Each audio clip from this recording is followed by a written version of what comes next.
और ग्रंथ समताभिलाष का पवित्र जीवन चैप्टर से वचन नंबर 30 है। इसको ध्यान से श्रवण करें, फिर इस पर विचार होगा। शारीरिक भोगों की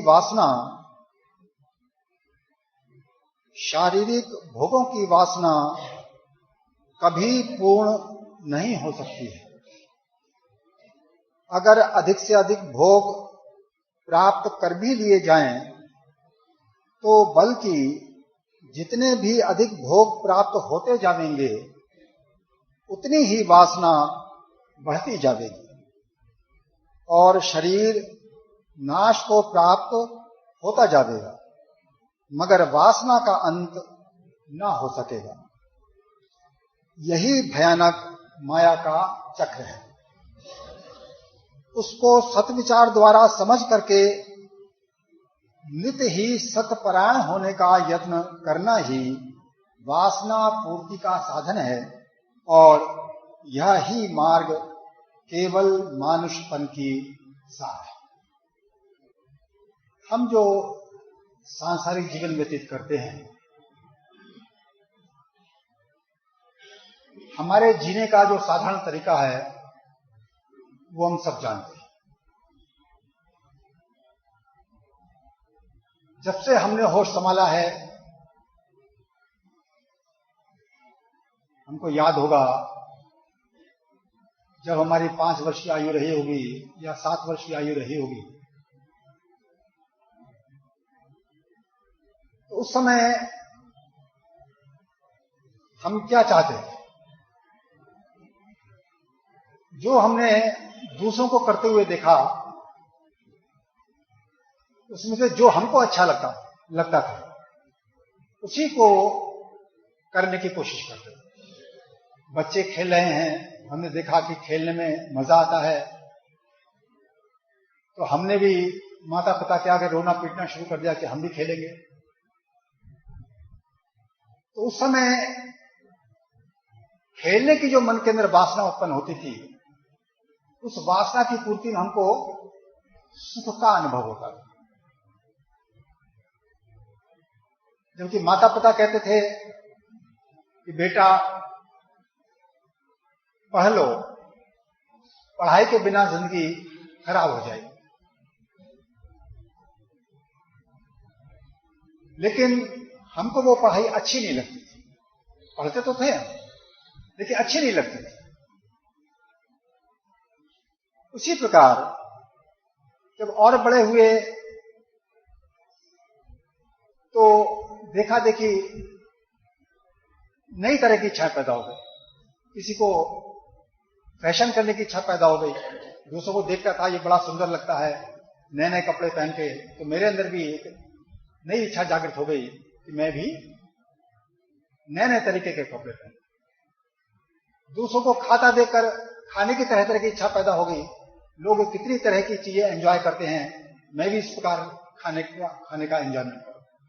इस प्रकार से दूसरे को देख देख के मेरे अंदर नई नई इच्छाएं पैदा होती रही। किसी को साइकिल चलाते देखा तो मेरे पास साइकिल होनी चाहिए, साइकिल चलाने में मजा है। स्कूटर चलाते देखा और बड़े हो गए तो मेरे पास स्कूटर होना चाहिए।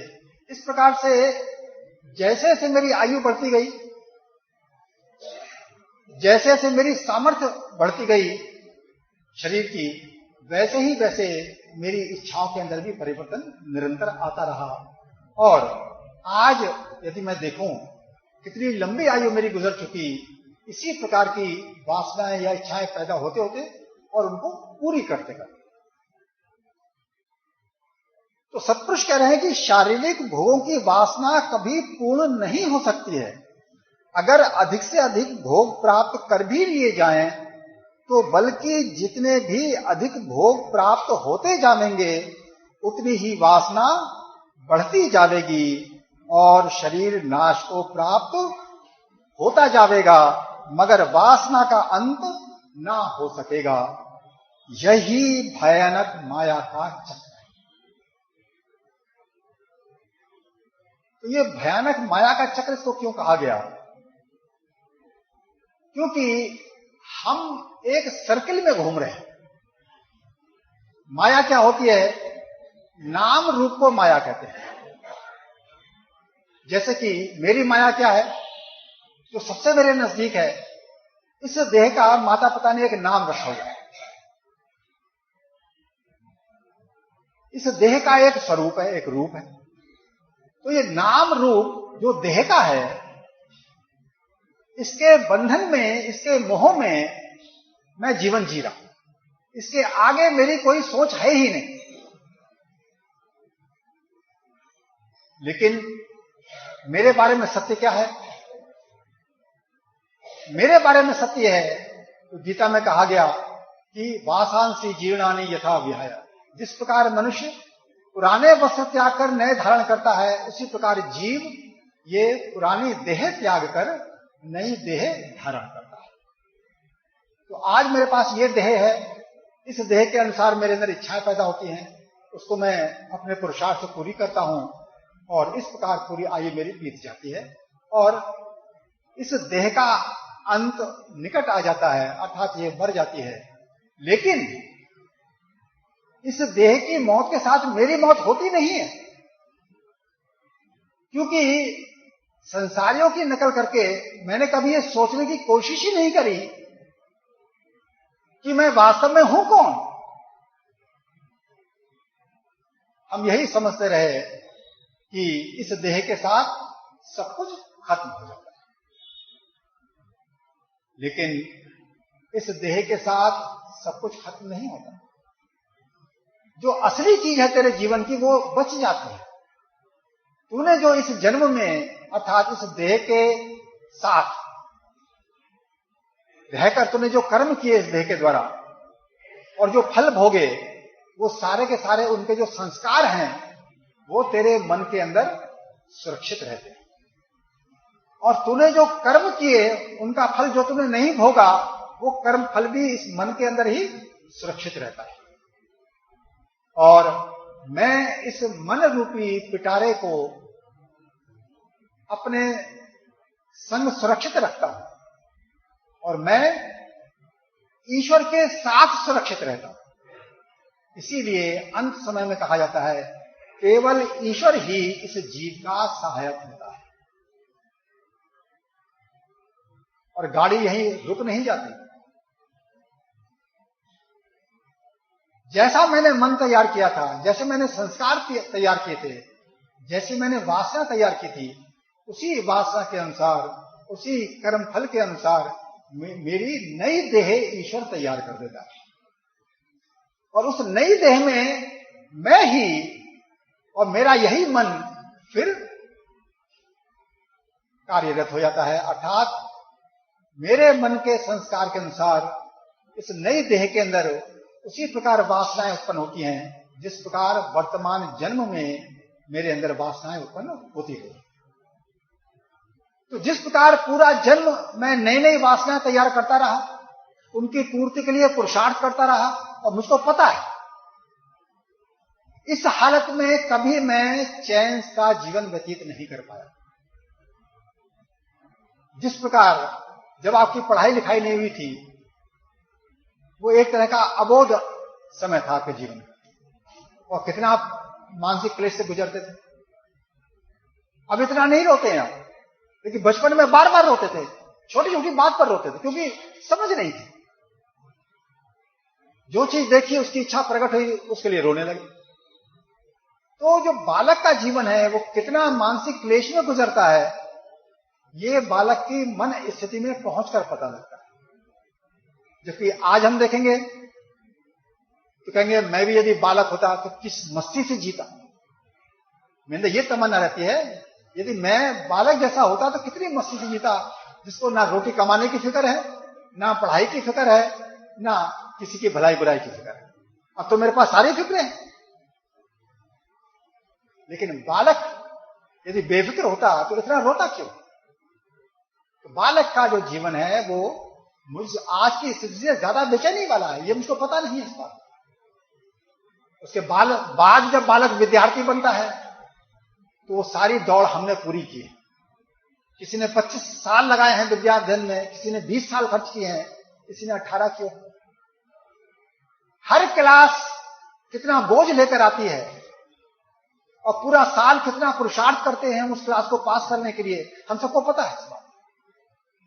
और उस बोझ के साथ साथ जो देखा देखी इच्छाएं हमारे अंदर पैदा होती हैं, जिसके लिए हम अंदर से तरसते रहते हैं, जिसके लिए माता पिता को परेशान करते रहते हैं कि मेरी इच्छा पूरी करो।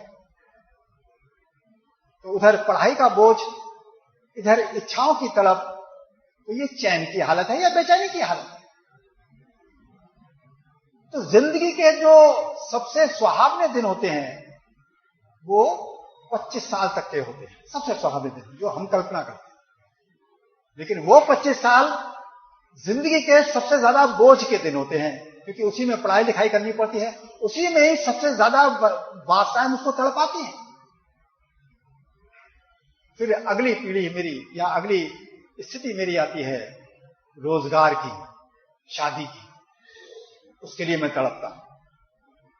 कितनी तरह की वासनाएं उसके लिए पैदा होती है और किसकी क्या पूरी होती है क्या पूरी नहीं होती है हम सब जानते हैं। एक पूरी हो गई तो दूसरी पूरी नहीं होती है। जो पूरी हो गई उसका खास महत्व नहीं रहता, लेकिन जो पूरी नहीं रहती होती है उसकी बेचैनी मन के अंदर बनी रहती है। इस प्रकार पूरी जिंदगी मेरी इसी चक्र में बीत जाती है, अर्थात वासना पूर्ति के लिए बीतती है, लेकिन मानसिक बेचैनी से मैं कभी भी छुटकारा प्राप्त नहीं कर पाता। किसी को सर्विस अच्छी नहीं मिलती, किसी का बिजनेस ठीक प्रकार नहीं चल पाता, चलता है तो बोझ इतना होता है कि जिंदगी के होश नहीं रहते।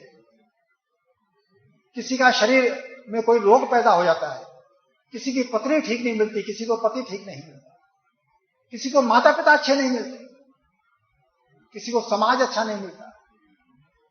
इतनी बाधाएं हैं जिसका कोई अंत नहीं है। इसीलिए मनुष्य बेचैनी लेकर जीता है और बेचैनी लेकर ही बुढ़ापे में प्रवेश करता है और बेचैनी लेकर ही ये इसकी देह का अंत हो जाता है। देह के साथ मेरा अंत हो जाए तो कोई फिक्र की बात नहीं, चलो सब कुछ खत्म हो। लेकिन मेरे बारे में सत्य यह है कि मेरा अंत नहीं होता है। मेरी सारी कमाई जो स्वभाव के रूप में, जो संस्कार के रूप में है, जो कर्मफल के रूप में है, वो मेरे मन के अंदर सुरक्षित रहती है और इसके अनुसार ही मुझको नई देह ईश्वर प्रदान करता है। इसलिए प्रारंभ में जो आप वाणी उच्चारण कर रहे थे वहां ये एक बात आई थी कि मौत के बाद भी, अर्थात जन्म से पहले जो तेरा सहायक होता है, जन्म से पहले जो तेरा सहायक होता है और मौत के बाद भी जो तेरी रक्षा करता है, उस प्रभु को तू याद कर। तो जन्म से पहले किस रूप में सहायक होता है? क्योंकि मेरी कमाई के अनुसार वो प्रभु मुझको मेरी देह और मेरा समाज, मेरा संसार मुझको प्रदान करता है। तो इसको ये वाणी कह रही है, यही भयानक माया का चक्र है। सर्किल में लगातार घूमते रहते हैं, जिस पॉइंट से गुजरे हैं वहां से लौटकर फिर वहीं आना है, फिर वहीं से गुजरना है। तो ये माया का चक्र है। इस जीव का जो चक्र में घूम रहा है, इसका कोई लक्ष्य नहीं है। जिसकी कोई मंजिल ही ना हो, जिसका कोई लक्ष्य ना हो, उसको आप क्या कहेंगे? कहेंगे पूरा जन्म से निरर्थक हो। तो उस मंजिल का मुझको बोध कौन कराता है? उस मंजिल का बोध केवल ईश्वर कराता है इस जीव को। इसीलिए ना जन्म के साथ वो तेरा संग छोड़ता है जन्म के समय, ना मृत्यु के समय तेरा संग छोड़ता है, ना इस देह को धारण करने के पश्चात तेरा संग छोड़ता है। वो ईश्वर आज भी मेरे अंदर ही निवास कर रहा है। इस जिस्म के अंदर मेरी जो जान है, जिसके कारण ये देह चल रही है, जिसके कारण मैं श्वास ले रहा हूं, वो जीवन शक्ति मैं जानता हूं इस देह के अंदर है, लेकिन मैं ये नहीं जानता उस जीवन शक्ति का नाम ही ईश्वर है, ये मैं नहीं जानता। तो मेरी जीवन की क्रिया आज भी, इस वक्त भी ईश्वर के कारण चल रही है। और मैं ये भी नहीं जानता कि मैं कौन हूं। मैं यही समझता रहता हूं दुनिया की नकल के करके कि मैं मर जाऊंगा।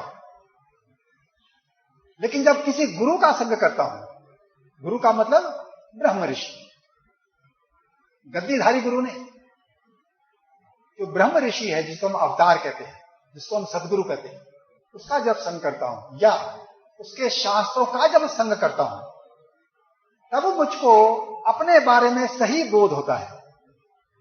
ये सत्पुरुष मेरे बारे में कह क्या रहे हैं? वो कहते हैं तू वो है जिसके ऊपर सुख और दुख का असर पड़ता है, तू वो है जिस पर शरीर के द्वारा किए हुए कर्म का असर पड़ता है, तू वो है जो सुख और दुख महसूस करता है। तो बताइए, चिंता कहां होती है? मैं जानता हूं चिंता मेरे मन में आती है। वासना कहां होती है? मन में पैदा होती है। विचार कहां पैदा होता है? मन के अंदर पैदा होता है। तो मन के अंदर जब सत विचार पैदा होते हैं तो मुझको शांति का अनुभव होता है। मन के अंदर जब दुश्मनी के विचार पैदा हो, क्रोध के विचार पैदा हो, तो मुझको बेचैनी का अनुभव होता है। तो मैं वो हूं जिस पर मन का असर पड़ता है। मन कितनी सूक्ष्म चीज है। फिर जो मन के प्रति होश में है, मुझको पता है मेरे मन में क्या विचार चल रहा है, तो जो इस मन के प्रति होश में है वही तो मैं हूं। इसका नाम जीव है। इस जीव के बारे में वाणी कह रही है, दुखी जीव की सुन पुकार सतगुरु आए जगत उद्धार। इस माया रूपी जगत से, इस माया रूपी देह से वो प्रभु इस जीव का उद्धार करने के लिए गुरु रूप में संसार में प्रकट होते हैं, अवतार रूप में संसार में प्रकट होते हैं। तो वो जो विचार हमको देते हैं वाणी के रूप में, शास्त्र वचन के रूप में, उसको सत विचार कहा जाता है। इसके बारे में ये वचन कह रहा है, उसको सत विचार द्वारा समझ करके, अर्थात ये भयानक माया का चक्र है, इसके बारे में ये वचन कह रहा है, उसको सत विचार द्वारा समझ करके नित्य ही सतपरायण होने का यत्न करना ही वासना पूर्ति का साधन है। और यह ही मार्ग केवल मानुषपन की साख है। अब बताइए ये वचन क्या कह रहा है कि सत विचार द्वारा इस माया को समझ करके, सत विचार द्वारा इस वासना के चक्र को समझ करके मैंने सतपरायण होने का यत्न करना है। क्योंकि वो कह रहे हैं कि सतपरायणता ही वासना पूर्ति का साधन है। अब मेरी ये बात कहां समझ में आ सकती है? सत का मतलब ईश्वर, सत विचार का मतलब ईश्वर ने जो विचार प्रकट किया उसी को शास्त्र कहते हैं, उसी का नाम गीता है, उसी का नाम वेद है, उसी का नाम समता विलास, उसी का नाम समता प्रकाश। तो ये वचन सत विचार है, क्योंकि ये ईश्वर द्वारा प्रकट किया गया। अब बताइए, इस विचार की तो मैं जरूरत ही नहीं समझता। मैं समझता हूं यदि मैंने अच्छे मार्क्स पूरी टेक्स्ट बुक पढ़ के यदि नहीं ला सका तो मेरी जिंदगी तो फेल हो जाएगी, मेरा जीवन तो निरर्थक हो जाएगा। और सारे माता पिता इसीलिए बेचैन रहते हैं। कौन माता पिता इसलिए बेचैन रहता है कि यदि मेरे बच्चे ने इस शास्त्रों का मर्म नहीं सीखा तो इनकी जिंदगी बर्बाद हो जाएगी। कोई माता पिता सोचता है ऐसा? लेकिन यहां गुरु कह रहा है, ईश्वर कह रहा है कि बिना सत विचार के तू इस माया चक्र में पिसता रहेगा। जैसे दो चक्की के पार्ट होते हैं, गेहूं का दाना उसके बीच में जाता है तो बेचारा पिस जाता है। तो मेरी जिंदगी भी इस माया के दो पार्टों में पिस जाती है। नाम रूपी जो माया है इसमें पिस जाती है, जिंदगी बर्बाद हो जाती है, मुझको होश ही नहीं आता। जिस वासना पूर्ति के लिए पूरा जन्म मैंने लगाया, मुझको पता ही नहीं चला, वो वासना और गहरी होती चली गई।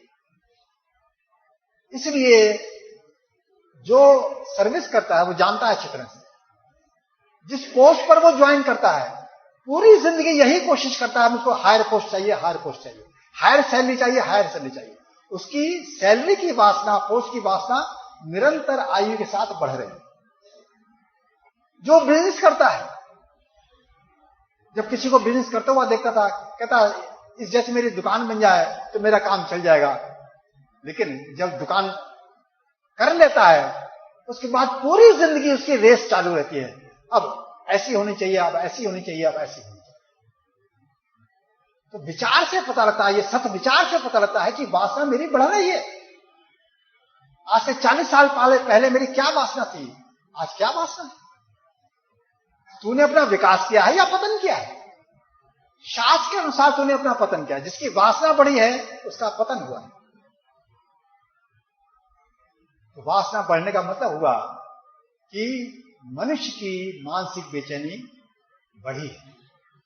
इसकी पहचान उसको हो चाहे ना हो, पहचान तो उसको कब होगी जब शास्त्र का अध्ययन करोगे, सही सत्संग का श्रवण करोगे, क्योंकि उसका एनालिसिस आप जानते ही नहीं, उसका विश्लेषण आप करोगे कैसे?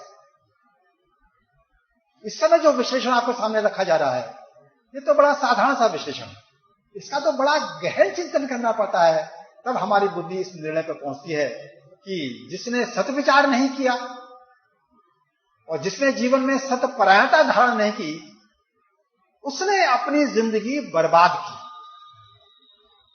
इस निर्णय पर आपकी बुद्धि पहुंचनी ही चाहिए, और ये तभी पहुंच सकती है जिसने पूरी सिंसियरिटी से, जो सिंसियरिटी मेरी पैसा कमाने के लिए पढ़ाई करने के प्रति थी, उससे ज्यादा सिंसियरिटी जब मेरी अध्यात्म विद्या का अध्ययन करने में होती है, उसको समझने के लिए होती है, तब जाकर आप इस मार्ग पर चलने में सफल हो जाएंगे। तो सत विचार का प्रभाव क्या पड़ता है? वो कहते हैं कि सत विचार द्वारा समझ करके नित्य ही सतपरायण होने का यत्न करना ही वासना पूर्ति का साधन है। क्योंकि यदि दूसरी बात देखें, जो हमारी संसार की चाल है उसके बारे में तो वाणी कह रही है कि बिना सत विचार के मन नहीं आवे धीर, संपत पाए ब्रह्मलोक की तो भी मन दिल की। वाणी बड़ा स्पष्ट नहीं है कि बिना सत विचार के मन नहीं आवे धीर, तेरे मन में कभी धैर्य संतोष आ ही नहीं सकता। ये ईश्वर का रिटन वाक्य है, ईश्वर की रिटन वाणी। बिना सत विचार के तेरे मन में कभी धीरज आ ही नहीं सकता। और क्या कह रही है? संपत पाए ब्रह्मलोक की। ब्रह्मलोक कौन सा होता है? जहां ब्रह्मा रहता है। और ब्रह्मा कौन होता है? जिसके संकल्प मात्र से वस्तु उसके सामने प्रकट हो जाती है, भोग उसके सामने प्रकट हो जाता है, वो ब्रह्मलोक है। अर्थात तू कोई भी इच्छा करे, इच्छा पूर्ति का साधन तेरे सामने उपलब्ध हो जाए। लेकिन वाणी क्या कह रही है? संपत पाए ब्रह्मलोक की तो भी मन दिल की, तब भी तेरा मन बेचैन ही रहेगा। इसीलिए हम कहानी किससे सुनते हैं देवताओं के, कि वहां भी लड़ाइयां होती हैं और देवता भी सदैव बेचैन ही रहते हैं। तो ये वाणी कोई कथाएं नहीं कर रही है, ये निर्णय दे रही है।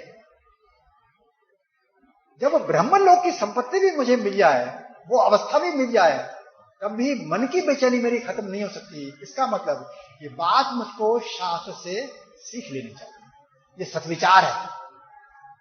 तो इसीलिए फिर रास्ता कौन सा बचा? एक ही रास्ता बचा है कि सबसे पहले मैं अपने बारे में सीखूं, मैं कौन हूं? मैं जीव हूं, जिसको जीवात्मा भी कहते हैं, जिसके अंदर होश है, जिसके अंदर कॉन्शियसनेस है, जिसके ऊपर सुख और दुख का असर पड़ता है। जिसके ऊपर मन के विचारों का असर पड़ता है, मैं वो हूं। और जो इस देह की मृत्यु के बाद भी बच जाता है। और उसकी संपत्ति क्या है? उसकी इंद्रियां, उसका मन, ये जीव की संपत्ति है जो संग लेकर जाता है। इसलिए मैंने अपनी संपत्ति को सबसे पहले पवित्र करना है, शुद्ध करना है। इसलिए ये बात पवित्र जीवन में महाराज जी ने लिखी। तो मान कहा कि मन बुद्धि की पवित्रता को ही असली पवित्रता कहते हैं। और आगे कहते हैं पवित्र वस्तु केवल एक ईश्वर है। अब बताइए आप, मन बुद्धि कैसे पवित्र होगी? जिसकी मन बुद्धि में ईश्वर का महत्व बढ़ेगा, जो ईश्वर से नजदीकी हासिल करने के लिए पुरुषार्थ करेगा, उसकी पवित्रता बढ़ेगी। ईश्वर कोई दूर नहीं है, ईश्वर इस देह के अंदर मौजूद है, उसी प्रकार मौजूद है जिस प्रकार मुझको पता है मेरा मन इस देह के अंदर मौजूद है। मुझको पता है मन मेरा बाहर नहीं है, मन इस देह के अंदर मौजूद है। और मन मुझको कितना चैन देता है, कितनी बेचैनी देता है, ये मुझको, इसका बात का मुझको बोध है, मैं जानता हूं अच्छी तरह से। लेकिन इस बात का बोध नहीं है जिस प्रकार मन मौजूद है और मन का जो मैं मालिक हूं वो भी मौजूद है, उसी प्रकार मेरे मन का और मेरा जो मालिक है ईश्वर, वो भी तो इस देह के अंदर मौजूद है। तो इसीलिए सत्यपरायणता क्या होती है? उस अंतर्यामी प्रभु की प्रेम से याद करना। किस वास्ते याद करना? कि ये जो वासना रूपी जहर है, जिसकी कमाई मैंने संसार में रहकर की है। देखो, वासना रूपी जहर की कमाई मैंने संसार में रहकर की है। अब ईश्वर रूपी प्रेम की कमाई करके इस वासना रूपी जहर को मैं धीरे धीरे कम करूंगा, धीरे धीरे खत्म करूंगा। और एक दिन मेरे जीवन में ऐसा आ जाएगा कि उस अंतर्यामी ईश्वर से जब मेरी भेंट होगी, उसका जब मुझको बोध होगा, उस दिन पता लगेगा कि वासना वास्तव में मेरे लिए जहर है। सही बोध आपको उस दिन होगा।